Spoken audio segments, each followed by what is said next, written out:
tukbon kagyud sa kaning multi-party system mga higala. This is bullshit gyud. Yawa gid ni. Ang nag-inspire ani si Satanas. Lingkod-lingkod lang si Satanas.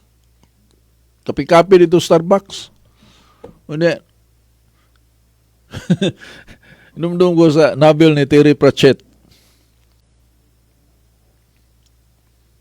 Nga na kay 9 million savings, gamay rang mag-anam ka kahangol ba? Ang imong greed mo develop. Og dili ka og ang imong kahangol, your greed dili mo dako. Wa gyud na nimo. Most likely mapildi ka sa sunod eleksyon. Kaya di ka mo dawat ang ilang kwarta ato na ihatag mo na dito sa kontra nimo.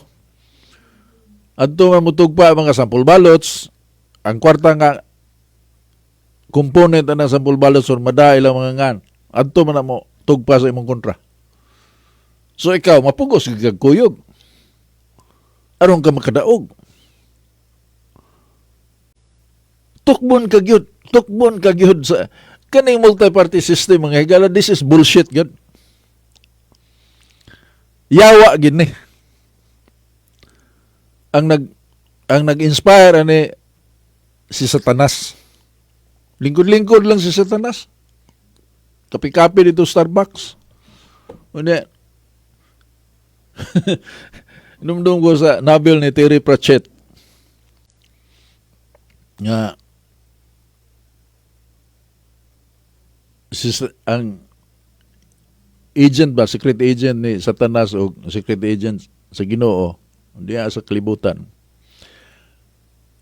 Kugi in taon kayo ang secret agent sa Ginoo, puloy.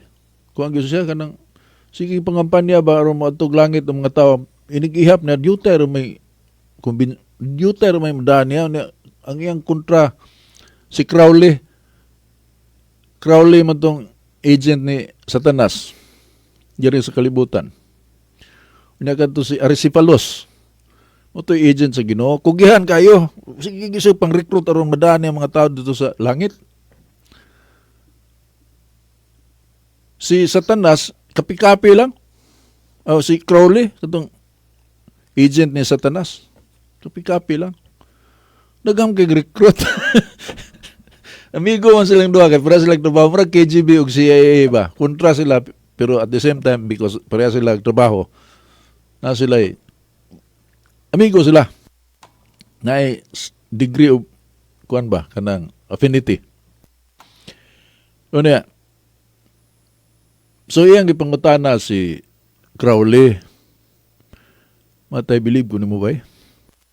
Ano man? Kapi-kapi ka man lang unya. Dagam kay kag-recruit pa dong sa impierno. Ako diri muna sa ginawa na kong kampanya pa dong aron madana ko sa langit ni mga tao. Juta ra magug na recruit.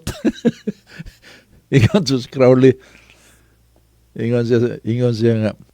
Imo man kong overestimate mo kung gihimo kita katong ngapir ko diri. Unya imo kong hatagag credit nga daghan kay ko recruit pa dong sa impierno. Musimang nga may akong istorya. Unsa day mong gihimo? Ako lang sila gi-inspire nga maghimo og kanang multi-party system. Ako lang hatagan og virus ba nga mo create sila og sistema nga multi-party system, i-eliminate tong two-party system. Kapi-kapi na dayon ko. Sila na bahala dito mangambak padung sa akong teritoryo nga mao ang impierno. Mao na mga higala. Multi-party system, di gyud na mahitabo nga di gyud na mao. In all angles ba? Una sa tanan, sa kampanya pa lang, during the back in time nga two-party system ta. Kanang mudagan pagka presidente kompleto na siya line up.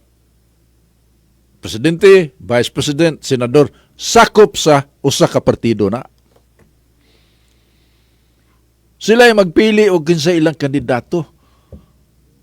Kinsay managan pagka presidente, kinsay mudagan, bisi o line up sa mga senador belonging to the same party. Nya two-party system sa pikas partido mausad gihapon. Mausad gihapon ilang buhaton. Unya, di na sila magpili og Committee on Silence. Yung mamembro lang sa Committee on Silence kay magdebate mo na.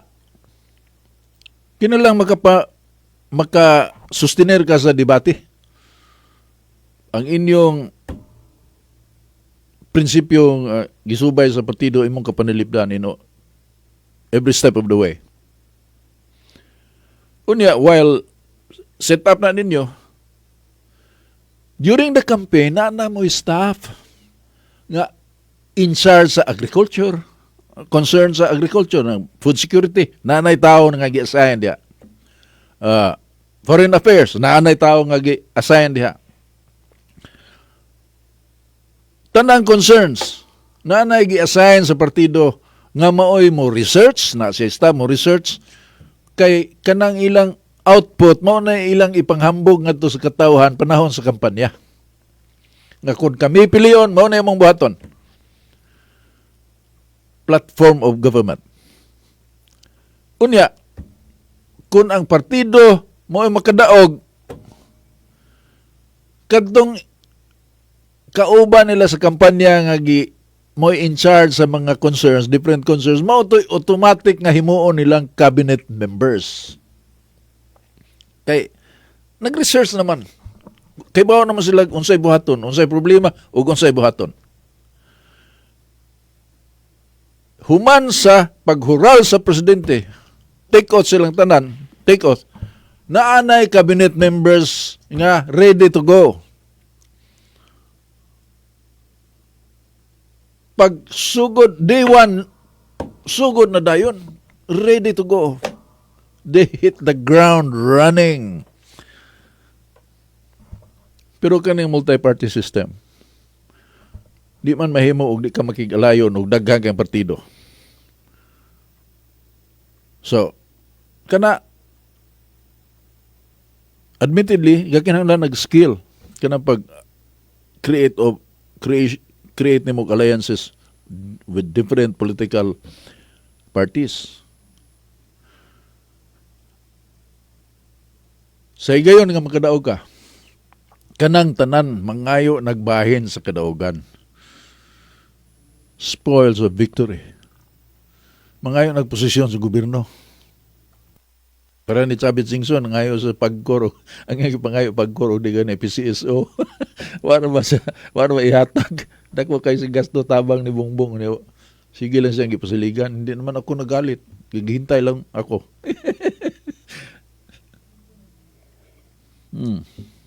Mangayo na sila og pwesto sa gobyerno.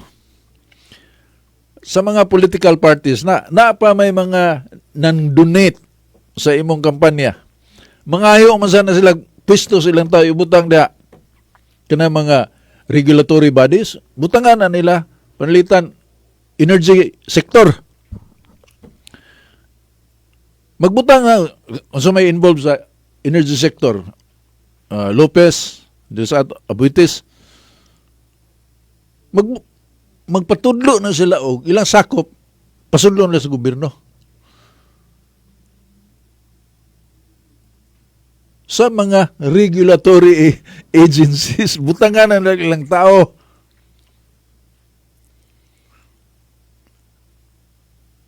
Una na ang duwa, mga kaigsuunan ko, mga inosente.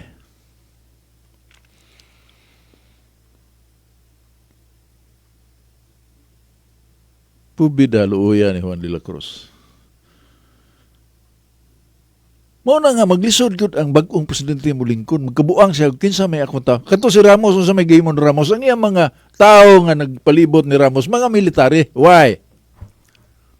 Kay manager ka, ang imong mga siniligan mo imong ibutang sa imong kiliran.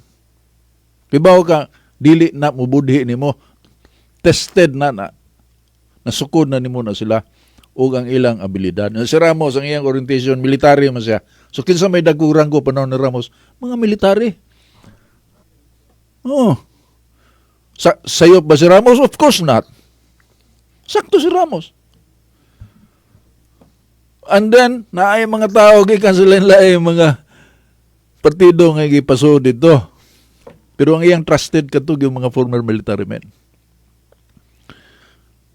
So, asa man ang balanse ani ana? Nga na may mga technocrats unta ang ibutang niya, walang siya musalig. Kaya di man niya kauban.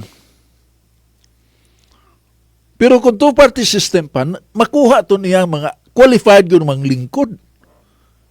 Ang vetting process in a two-party system is pretty much efficient compared ni ining kabuang na to ni multi-party system.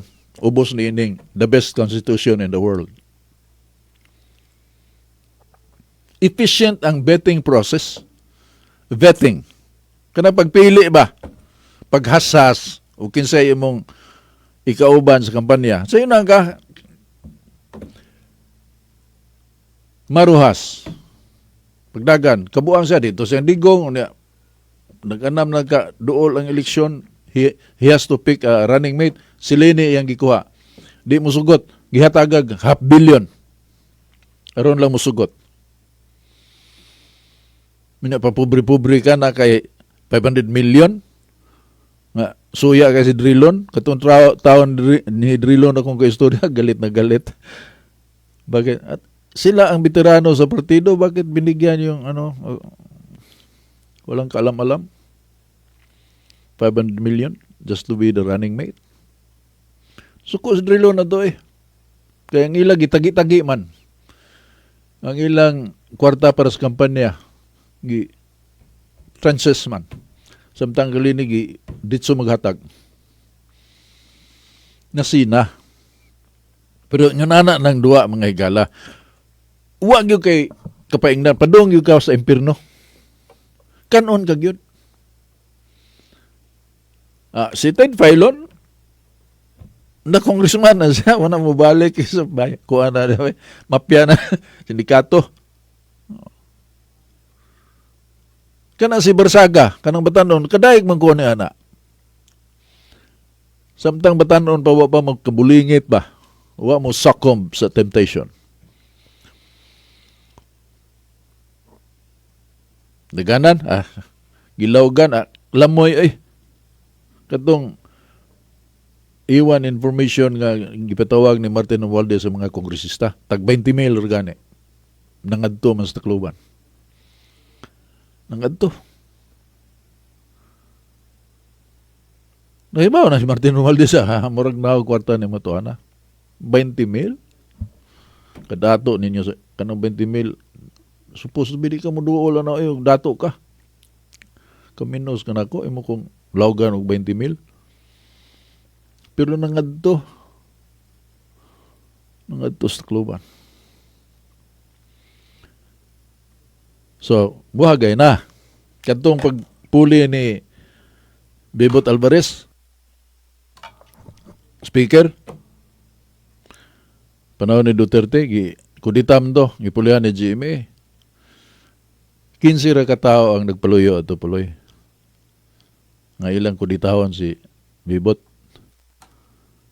Ila lang kita na mga naong kongresista, kaya kana ato na, ano man, kurakot na, naong kwarta.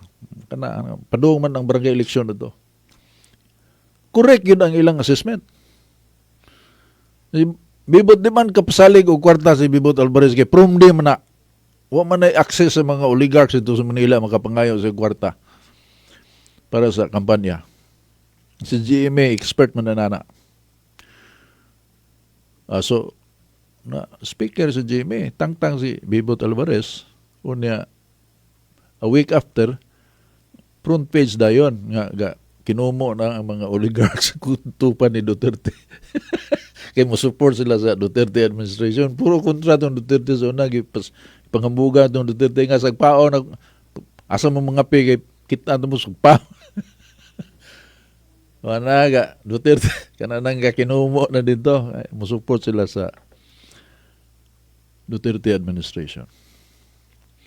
Ingon ni ana ang duwa mga higala. So kaning atong kampanya nga usbo ni sistema singgit na sa amang pero sakto ni siya. Mao ni saktong buhaton. Kung gusto kita kausaban, mao ni gid ang Mao na ang saktong buhaton.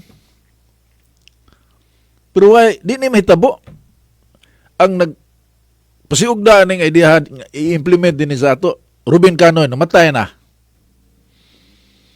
Kana si Normi Suarez, the same idea na si Normi Suarez.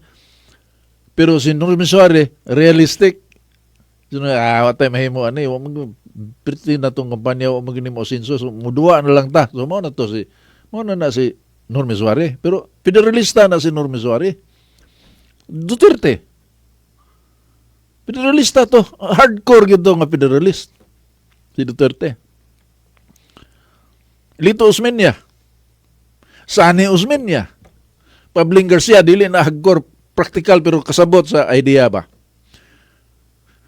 Mudua magitog politika. Pero makadibate ito si Pabling kato si Adi Sitoy. Puro na nangamatay. Kumbinsido nga mo na ipaagi aron mausab ta. Pero unsay duwa sa Manila, Lito Osmeña, magtukod og iyang kaugalingong gingharian kay di man niya kaya ang tibok Pilipinas, magtukod iyang kaugalingong gingharian. Tanawa ng insinuating ba nga hakog ug gahom si Lito.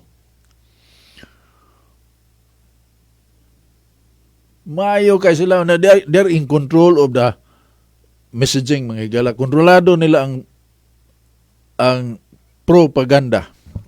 Ilaha ang mainstream media. Watay daganan.